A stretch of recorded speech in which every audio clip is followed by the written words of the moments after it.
SBI की अगुवाई में बैंकों ने एसआर स्टील को कड़ी चेतावनी दी है। बैंकों ने कहा कि या तो कर्ज का भुगतान शुरू करें या फिर मैनेजमेंट में बदलाव के लिए तैयार रहें।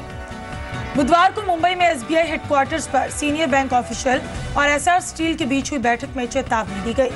30 बैंकों के जॉइंट लीडर्स फोरम का एसआर स्टील पर 40,000 करोड़ का कर्ज है। इनमें से 15,000 करोड़ के कर्ज का बैंकों ने रीफाइनेंस किया है, यानी कि ये कर्ज कंपनी को 25 साल में 5/25 स्कीम के तहत चुकाने हैं। कंपनी में इन्वेस्टर लाने के साथ साथ बैठक में कई विकल्पों पर भी चर्चा हुई। माल्या की कंपनी किंगफिशर को कर्ज के हालात को देखते हुए बैंकों ने कड़ा कदम उठाने की चेतावनी दी है। और दीपक उपाध्याय इस वक्त हमारे संवाददाता हमारे साथ जुड़ रहे हैं। एसआर स्टील को जो चेतावनी दी गई है, जो अल्टीमेटम दिया गया है, दीपक आपसे जानना चाहेंगे कि उसे कितनी मुश्किलें एसआर स्टील की बढ़ सकती हैं और कितनी गंभीरता से इसे लिया जा सकता है?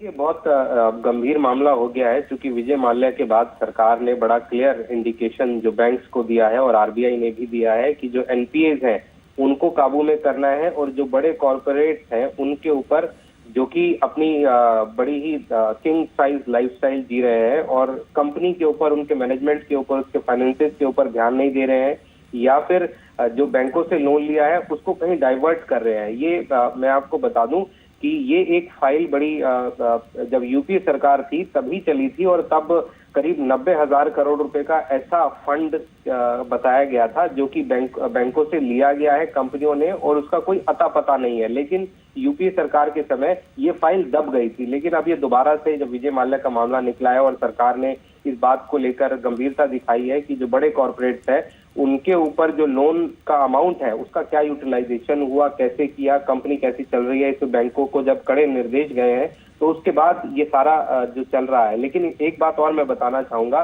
कि जितने भी एनपीएज हैं, चाहे किसी बैंक के 8% हो या 15% हो, अगर उनमें खंगाला जाएगा तो करीब 70 से 80% जो एनपीए है वो बड़े कॉर्पोरेट हाउसेज के हैं और जिन पर अब शिकंजा कसने की बात हो रही है। लेकिन मेरे को मतलब जहां तक जानकारों की बात है, ये जो कंपनियां हैं ये इस तरह से विशेष साइकिल में भी फंसी हुई है कि इस चेतावनी का बहुत ज्यादा कोई पॉजिटिव असर आएगा ऐसा फिलहाल दिखता नहीं है। जी दीपक, यहाँ पर ये भी कहा गया है कि या तो भुगतान कीजिए या फिर मैनेजमेंट में बदलाव के लिए तैयार रहना होगा। तो किस तरीके के बदलाव देखने को मिल सकते हैं? क्या इसके लिए कोई डेडलाइन भी दी गई है जिस तरीके की बैठक हुई थी? देखिए, डेडलाइन तो फिलहाल अभी नहीं है, लेकिन मोटा मोटी ये बात बोल दिया गया है कि अगर आप कंपनी नहीं चला सकते हैं तो कंपनी से बाहर चले जाइए।